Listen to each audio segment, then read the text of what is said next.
Consulting மற்றும் financial services மிகச்சிறப்பாக பெற்றுக்கொள்ள ஜிபிஎஸ் ஃபினான்ஸ். சவுதி அரேபியாவிலிருந்து மலேசியா நோக்கி சென்ற விமானத்தில் ஒரு பெண் பயணி தனது குழந்தையை மறந்து விமானத்தில் ஏறி வந்துவிட்டதாக கூறியதால் அந்த விமானம் அவசரமாக ஜெட்டாவில் தரையிறங்க நேர்ந்தது.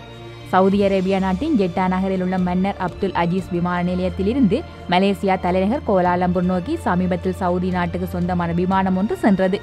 வானத்தில் விமானம் பறந்து கொண்டிருந்த போது அதில் வந்த ஒரு பெண் தனது குழந்தையை ஜெட்டா விமான நிலையத்தில் வரவேற்பு பகுதியில் மறந்து விட்டுவிட்டு விமானத்தில் ஏறிவிட்டதாகவும் குழந்தையை கொண்டு வருவதற்காக விமானத்தை மீண்டும் புறப்பட்ட இடத்துக்கு கொண்டு செல்ல வேண்டும் எனவும் பணிப்பெண்களிடம் பதற்றத்துடன் தெரிவித்துள்ளார்.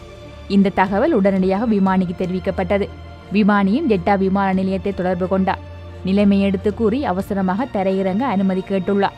வழக்கமாக விமானங்களில் மிகவும் ஆபத்தான கோளாறு, பயணிகளின் உயிருக்கு ஆபத்து உள்ளிட்ட முக்கிய காரணங்களுக்காக மட்டுமே இதுபோன்ற அனுமதி அளிக்கப்படும். மற்றபடி விமான நிலையத்தில் இருந்து புறப்பட்டு சென்ற பிறகு அந்த பகுதியில் வட்டமடிக்கவோ உடனடியாக தரையிறங்கவோ அனுமதி வழங்கப்பட மாட்டாது. இந்நிலையில் குழந்தையை தவறவிட்டு விமானத்தில் ஏறிவிட்ட அந்த தாயின் வேண்டுகோளின்படி ஜெட்டா விமான நிலையத்தில் அந்த விமானம் தரையிறங்க ஜெட்டா விமான நிலைய கட்டுப்பாட்டு அறை அதிகாரிகள் சிறிது நேர ஆலோசனைக்கு பின்னர் அனுமதி அளித்ததாக சவுதி ஊடகங்களில் செய்தி வெளியாகியுள்ளன.